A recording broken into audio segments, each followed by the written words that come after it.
Y vamos a capítulo 2 de Segunda de Tesalonicenses.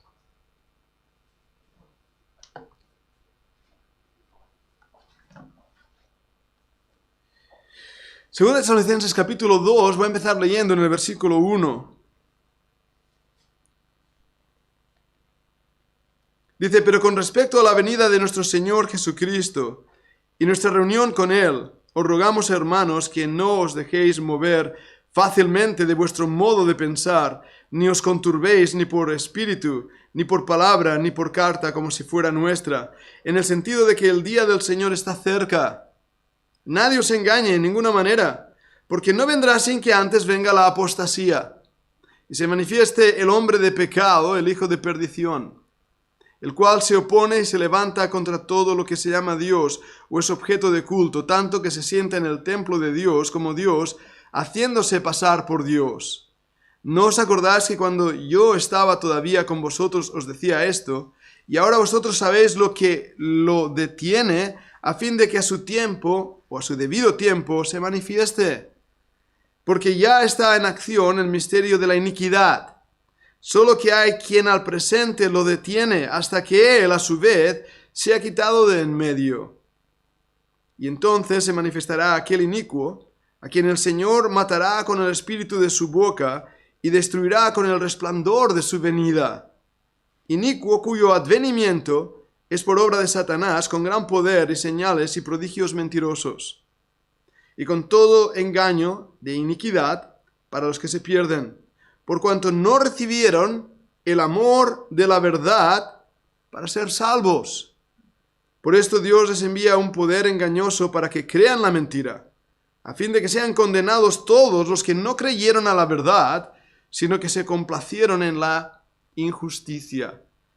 El Señor bendiga su palabra en nuestros corazones. Vamos a orar. Señor, venimos ante tu presencia pidiéndote que al estudiar tu palabra, sea tu Espíritu, Señor, quien hable a nuestro corazón en los tiempos en que estamos viviendo. Te ruego, Señor, que tú de verdad quieras usarla, ayudarme a mí en esta tarde a enseñarla, a predicarla, Señor, a advertir a los hermanos que escuchan y a los que no son hermanos, a los que todavía no son salvos, del tiempo en que nos ha tocado vivir. Gracias, Señor, porque tú das consuelo al afligido y fuerzas al cansado. Sabemos que en ti depende, Señor, todo cuanto somos, y pedimos tu bendición en estos momentos, Padre. Lo hacemos agradecidos en el nombre del Señor Jesucristo. Amén. Amén. He leído en 2 Tesalonicenses un pasaje conocido en cuanto a la venida del Señor Jesucristo y el conflicto que había en la iglesia de Tesalónica. Muchos estaban desanimados, pensaban tal vez que el Señor había olvidado su promesa de venir. Otros decían, Él ya no va a venir, ya ha pasado. De hecho, otros incluso pensaban que sí, que ya venía y decían, debemos dejar nuestro trabajo y debemos dejar de trabajar y parar todo, porque el tiempo ya se termina. Y esos pecaban de holgazanería en vez de estar viviendo al día a día.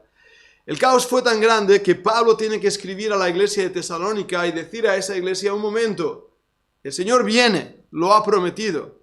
Pero no os dejéis engañar por muchos de los falsos maestros, por muchas de las falsas enseñanzas, por las confusiones del tiempo en que estaban viviendo. Y Pablo les enseña unas de las claves importantes a entender cuándo sería la venida del Señor Jesucristo. Es importante que veamos esto en el pasaje porque empieza diciendo con respecto a la venida de nuestro Señor Jesucristo. ¿Lo veis? Pero después añade, y nuestra reunión con Él. Y hace esas dos grupos, dos cosas definidas. La venida del Señor y nuestra reunión con Él. Ahora, en base a lo que estamos leyendo en la Escritura, vamos a encontrar pronto que la venida del Señor Jesucristo, en este mismo contexto, está unida a la idea del juicio. A la idea de una serie de acontecimientos ya registrados en la palabra de Dios que iban a acontecer antes de esa segunda venida del Señor Jesucristo. Pero también añade nuestra reunión con Él. Y en ese aspecto hace Pablo una diferencia importante. Y nos dice, no os dejéis mover fácilmente, no os dejéis que vuestros sentimientos sean turbados o perturbados en vuestra manera de pensar.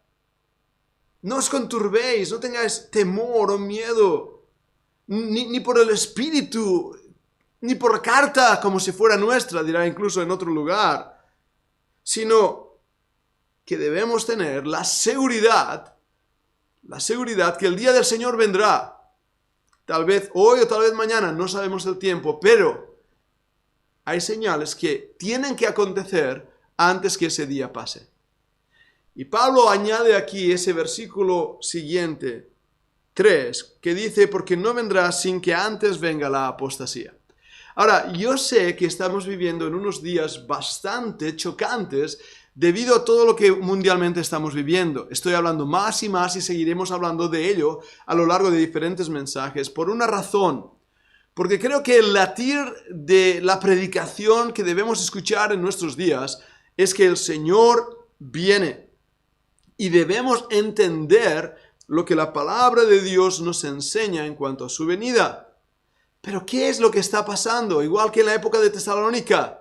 Están habiendo voces diferentes, maestros con diferentes enseñanzas, libros, cartas que se escriben, vídeos, que lo que hacen es confundir a la iglesia en vez de reafirmar lo que la palabra de Dios dice.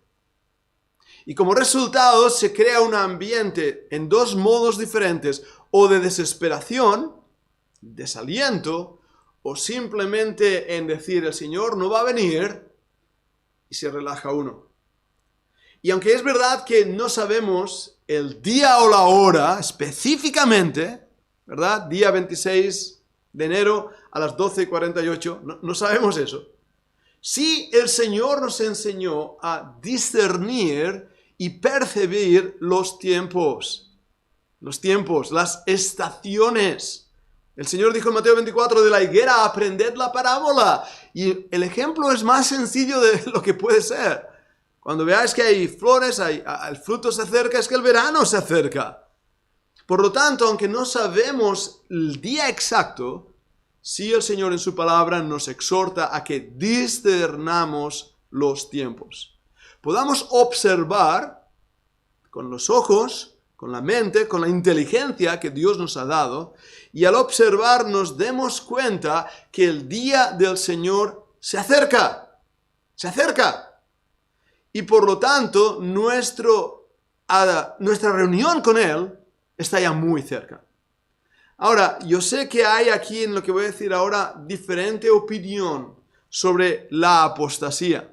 Porque dice que no vendrá el día del Señor, su segunda venida específicamente, sin que antes venga la apostasía. Ahora, la Biblia nos habla de la apostasía como el abandono de la fe. La palabra aposteos en griego quiere decir caer de.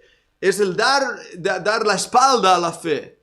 Y por años hemos enseñado que el error dentro del cristianismo es la apostasía. Pero lo que nos llama la atención en este pasaje es que tiene un artículo, apostea, la apostasía específica. Y algunos intérpretes, que esta apostasía se puede traducir en inglés, le llamarían el drifting away, el ser llevados. Y si esto fuera cierto, nos hace una unión de ideas cuando Noé, estando en el arca y anunciando con pregonero de justicia que el día del juicio se acercaba, la gente que le escuchó no entendió hasta cuándo, hasta que fueron llevados. Y muchas veces se traduce en las versiones, fueron llevados por el agua, ¿verdad? Así es como lo traducen las nuevas versiones. Pero ya dijimos que en el griego la idea básica es que fueron llevados, fueron raptados, Noé y su familia fueron llevados fuera del juicio. Y aquí vemos que algunos intérpretes dicen que la segunda venida no va a venir hasta que venga el ser llevados, el rapto de la iglesia.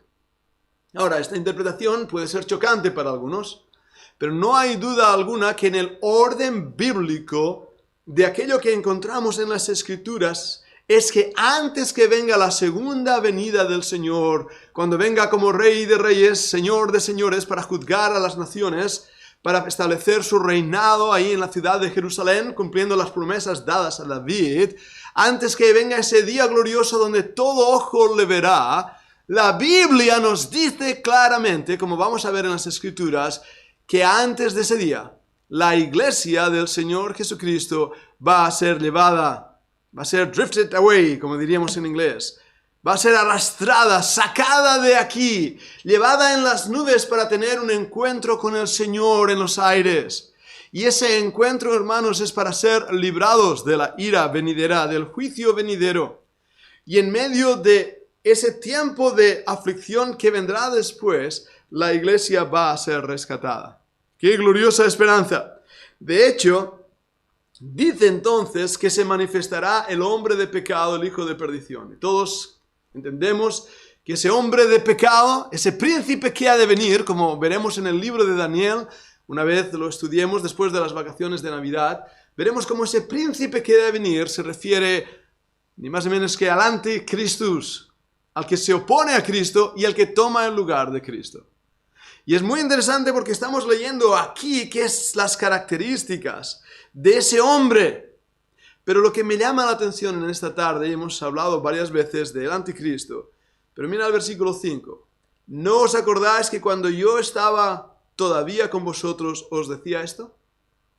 Pablo está hablando a los tesalonicenses, de verdades reveladas, y ahora lo veremos en su primera epístola. Y cuando estaba con ellos, les habló de esas verdades, les explicó esas verdades, les dio esperanza con esas verdades.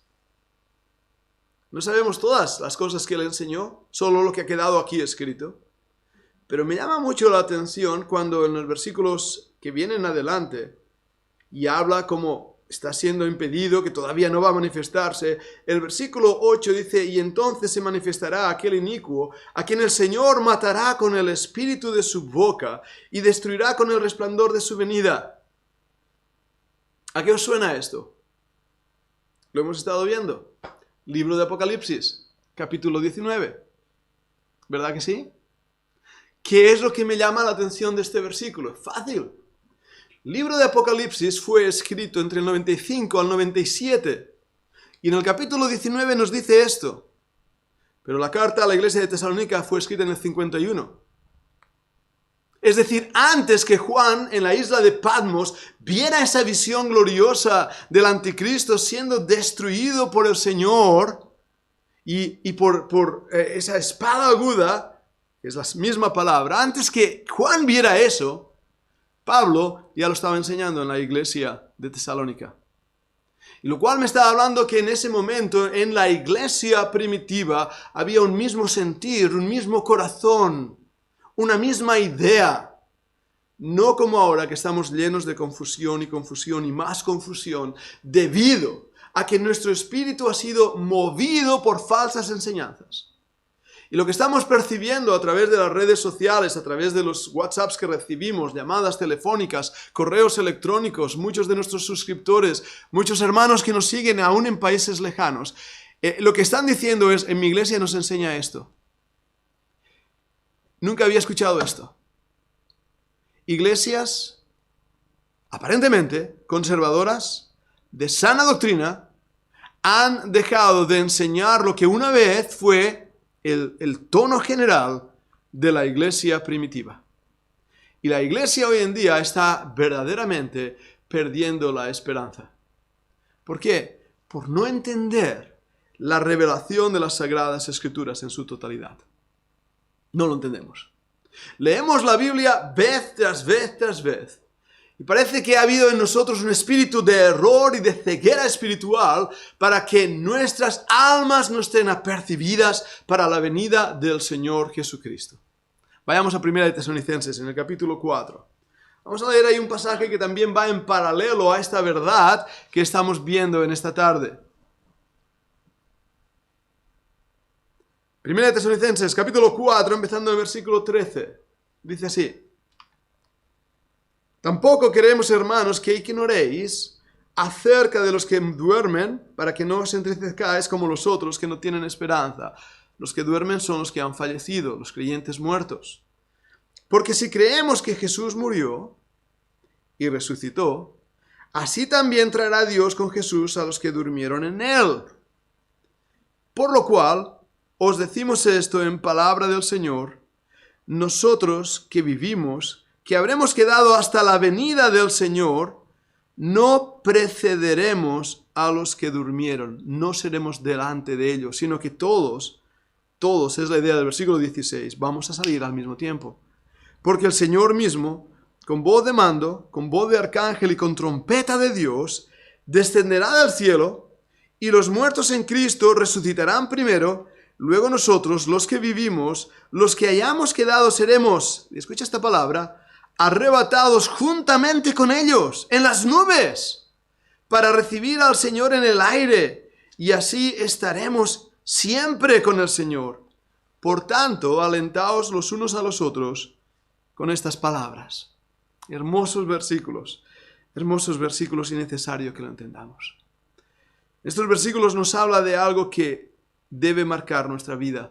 Es lo que llamamos la parousia. Es una palabra en el versículo 15, traducida hasta la venida del Señor. ¿Lo veis ahí? Es la palabra parousia, pero es que la palabra venida se traduce de 3 términos griegos. Uno de ellos es apocalipto, revelación. Otra de las palabras es epifaneia. Otra de las palabras es parousia. Y en esos contextos de diferentes palabras nos da diferentes enseñanzas. No siempre se refiere a lo mismo. A veces se refiere a la primera venida del Señor. Otras veces se refiere a la segunda venida del Señor.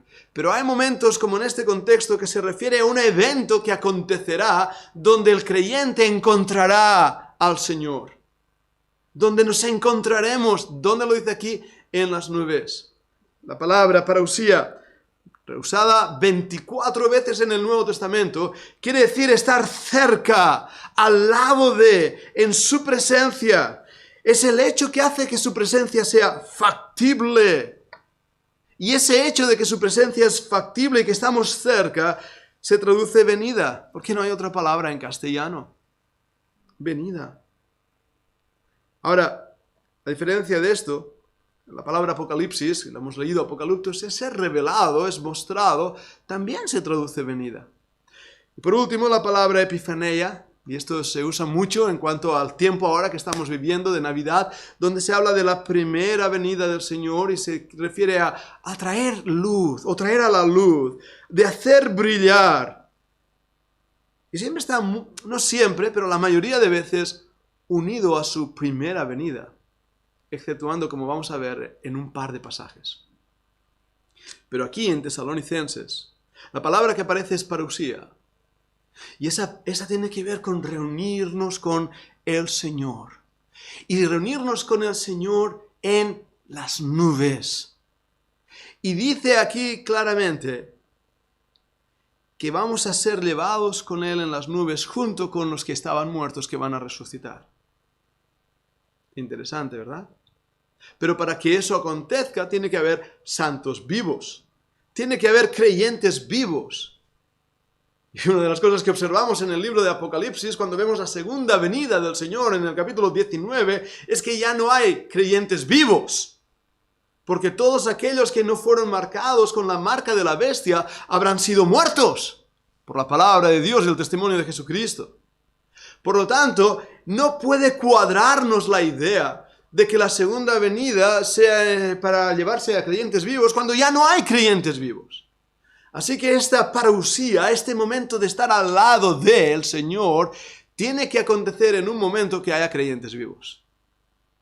Pero aún hay más.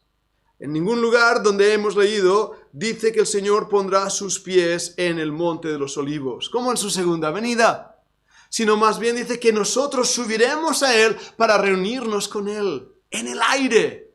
¿Ves la diferencia?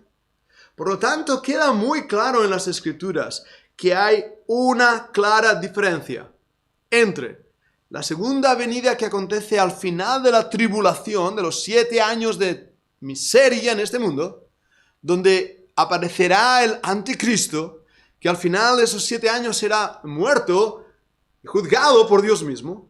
Ese es el acontecimiento de la segunda venida. Pero antes que eso acontezca, la iglesia del Señor Jesucristo se reunirá en las nubes para recibir al Señor en el aire.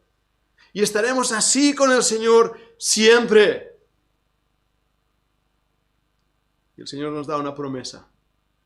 Y nos invita a que anticipemos ese día en nuestros corazones con gozo y con aliento. Por eso dice el versículo 18, por tanto, por este motivo, lo que acabo de decir ahora en los versículos anteriores, alentaos los unos a los otros con estas palabras. ¿Lo veis? Porque las palabras que acabo de leer nos dan aliento. A mí no me da aliento pasarme aquí 7 años de miseria en este mundo. Eso no me da nada de aliento. Ninguna esperanza. No me da aliento pensar que voy a ser muerto por no quererme poner la marca de la bestia. Ningún aliento. No me da aliento pensar los juicios donde 2/3 partes de la humanidad van a morir. No me da ningún aliento. Ninguno. Me da aliento pensar y saber que el Señor Jesucristo me ha prometido llevarme en las nubes con Él. Ser arrebatado, es la palabra que utiliza aquí, está ahí en el texto, serán arrebatados para estar con el Señor. Y seremos arrebatados los creyentes vivos. Vivos. Esa es una importante lección que necesitamos marcar en nuestras Biblias para darnos cuenta que aquellos que enseñan que la iglesia pasará la tribulación o no entienden las Escrituras o lo que están haciendo es seguir a Agustín de Hipona con todos sus huestes que enseñaron lo que ellos quisieron, no lo que la Biblia decía. Ahora, es importante que veamos lo que esto nos mueve. Y nos mueve a una expectación tremenda por su preciosa venida. Un deseo ardiente en nuestro corazón de que Él venga. Os he dicho que la palabra parusía quiere decir presencia. En su primera venida había una expectación. Ana en el templo, Simeón en el templo, María, Elizabeth, Zacarías. Todos esos hombres y mujeres de un grupo pequeño de personas esperaban con anticipación la revelación, el apocalipso del Redentor que venía. No todos, un grupo muy pequeño. ¿Os dais cuenta? Pero esa expectación es lo que llamamos la doctrina de la inminencia de la venida de Cristo. Es esa verdad bíblica revelada como en 1 Tesalonicenses, que vamos a ver en el capítulo 1, versículos 9 y 10. Vamos a verlo, vamos a ver algunos versículos donde descubrimos que la iglesia primitiva creía en una revelación de Cristo, en una venida de Cristo, en cualquier momento y muy pronto. 1 Tesalonicenses 1, versículos 9 y 10, dice así. Vamos a leerlo.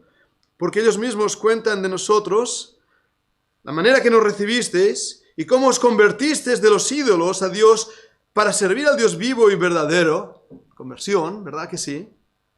Y escuchad el versículo 10. Y esperar de los cielos a su Hijo, al cual resucitó de los muertos, a Jesús, quien nos libra de la ira venidera. La promesa de que la iglesia va a ser arrebatada se basa primeramente en la obra de Jesucristo en la cruz del Calvario, que nos ha librado de la ira del juicio, de la muerte eterna, del mismo infierno. Pero que Él dijo en Juan capítulo 14, como veremos, que iba a preparar una morada para nosotros. Y en esa expectación bienaventurada, el creyente nuevo testamentario crece y se fortalece. Vayamos un momento a Santiago, capítulo 5 y versículos 8 y 9. Santiago 5 y versículo 8. Estoy diciendo bien. Dice así: tened también vosotros paciencia y afirmad vuestros corazones, porque la venida del Señor se acerca. Hermanos, no os quejéis unos contra otros, para que no seáis condenados. He aquí el juez está delante de la puerta. La venida del Señor se acerca. La palabra ahí venida es justamente la palabra que estoy diciendo. Es esa expectación de su presencia, nuestro recogimiento a Él. No tiene nada que ver con el juicio de su venida para poner los pies sobre el monte de los olivos. Es una expectación de que me da esperanza y por lo tanto, con paciencia, puedo afirmar mi corazón con seguridad de la promesa del Señor. Vayamos a otros pasajes, esta vez miremos un momento, vayamos a Juan 14, versículos 2 y 3. Juan 14, 2 y 3. Hemos hablado de estos pasajes también ya en los podcasts de nuestro grupo internacional, y si no lo habéis escuchado, os invito a que podáis escucharlos, o si no, escribid un correo a fundacionbiblica@gmail.com para inscribiros allí. Y ahí hablamos de estos textos en Juan capítulo 14. Y voy a empezar a leer en esos primeros versículos del capítulo 14. Dice así: no se turbe vuestro corazón, ¿creéis en Dios? Creed también en mí. En la casa de mi Padre muchas moradas hay. Si así no fuera, fijaros el Señor cómo habla, yo os lo hubiera dicho, voy pues a preparar lugar para vosotros. ¿Veis? El Señor aún no se había ido y Él ya estaba anunciando que cuando se fuera iba a preparar un lugar para nosotros. Versículo 3, si me fuere, os prepararé el lugar. Mira esta vez, vendré otra vez. Vendré otra vez, pondré mis pies en el monte de los olivos para juzgar a las naciones. No. Vendré otra vez, parousia, y os tomaré a mí mismo, os llevaré, os raptaré, para que donde yo estoy, vosotros también estáis. ¿Sabéis dónde el Señor está, verdad? En el cielo. Y la venida del Señor en esa promesa tremenda para nuestras vidas es que Él iba a preparar un lugar y nos iba a llevar con Él. Pero vayamos más versículos para ver que esto se repite vez tras vez. Esta vez vayamos a 1 Corintios 1:7. En 1 Corintios capítulo 1 y versículo 7.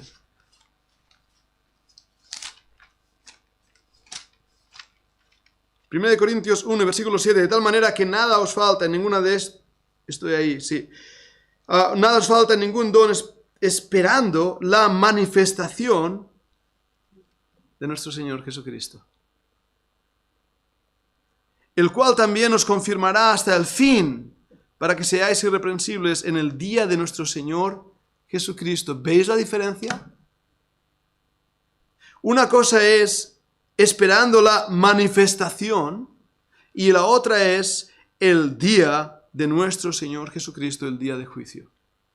Y en ese día de juicio, el versículo 8, el cual también os confirmará hasta el fin, para que seáis irreprensibles, la iglesia del Señor Jesucristo será irreprensible. No es un día de ira para el creyente, es un día de gozo y de paz. 1 Corintios capítulo 5, vayamos al capítulo 5, en 1 Corintios capítulo 5, versículos 5 al 9. Dice así, 1 Corintios 5, 5 al 9. El tal sea entregado a Satanás para destrucción de la carne, a fin de que el espíritu sea salvo en el día del Señor Jesús. ¿Veis la expresión ahí? En el día del Señor Jesús. ¿No es buena vuestra jactancia? ¿No sabéis que un poco de levadura leuda toda la masa? Limpiad pues de la vid, de la vieja levadura, para que seáis nueva masa, sin levadura como sois, porque nuestra Pascua, que es Cristo, ya fue sacrificada por nosotros. Así que celebremos la fiesta, no con la vieja levadura, ni con la levadura de malicia, de maldad, sino con panes sin levadura, de sinceridad y de verdad. Os he escrito por carta, dice Pablo. Y quiero marcar estas palabras porque en Tesalonicenses dice el mismo, que no os perturbáis como por carta que fuera nuestra. Y Pablo vez tras vez está mostrando una diferencia entre el día de juicio, el día del Señor, y el día de nuestro recogimiento a Él. ¿Lo veis? Son dos días diferentes. Y nace en la iglesia primitiva el deseo de que el día de nuestro recogimiento a Él se acerque. Esté ahí en nuestro corazón. Vayamos a Filipenses, capítulo 3 y versículos 20 y 21. Filipenses 3.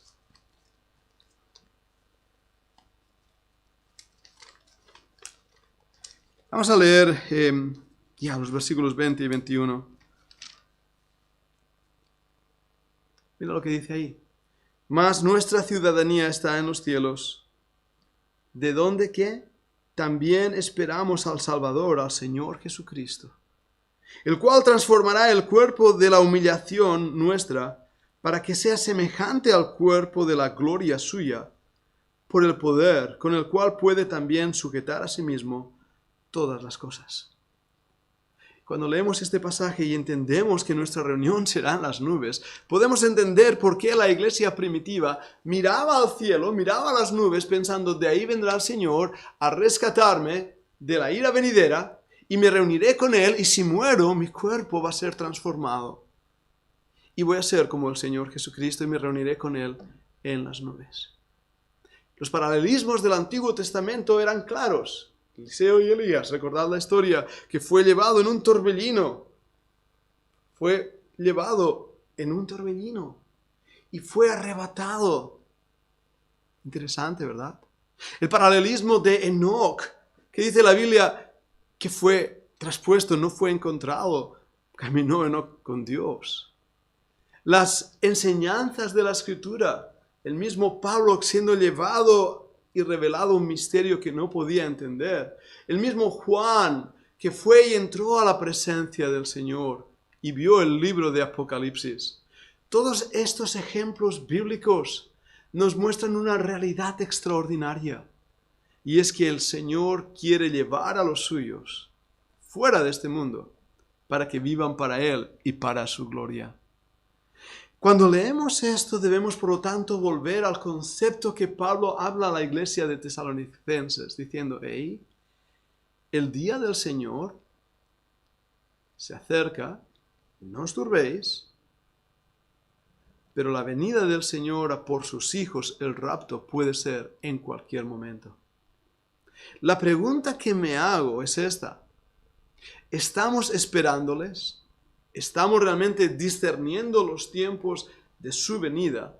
¿O estamos escuchando voces que traen confusión a nuestro corazón y por lo tanto desesperanza? Creo que hoy es el tiempo más precioso de la historia del cristianismo. Es el tiempo en que esta generación que todavía está viva, nosotros, podremos ser llevados en las nubes para recibir al Señor en el aire.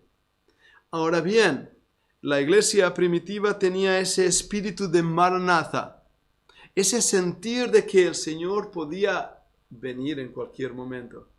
Y bajo ese sentir vivían y se formaban y crecían, sabiendo que el día del Señor se acercaba. Y yo anhelo eso para mi vida y espero que cada uno de nosotros también. En estas Navidades tenemos que ver la perspectiva real del tiempo en que nos ha tocado vivir. Unas Navidades apocalípticas. Es decir, no mirando hacia atrás y recordando al niño de Belén, sino mirando hacia el frente y observando al Rey de Reyes sentado en el trono, teniendo un deseo ardiente en nuestras almas de estar apegados a Él. Quiera el Señor darnos esa visión y entendimiento, porque eso transformará nuestras vidas, nos hará cambiar en nuestra perspectiva, en nuestro día a día, para que le amemos, le sirvamos, vivamos para Él y andemos a la luz de su palabra. Vamos a orar. Señor, te doy gracias porque tu palabra es clara en estos pasajes, en esa gran diferencia que hay entre el día del Señor, la venida de Cristo para poner sus pies en el monte de los olivos y destruir al engañador, al anticristo, pero a la vez esa venida preciosa por tus hijos, para reunirnos contigo en el aire, para estar contigo, Señor, para siempre, huyendo de la ira venidera. Toma estos pensamientos, ayúdanos a entenderlos, a profundizar en ellos, a buscarte a ti y darte a ti la gloria. Lo pedimos, Padre, en el nombre del Señor Jesucristo. Amén. Gracias, hermanos. Vamos a tomar tiempo para entonar un himno más, para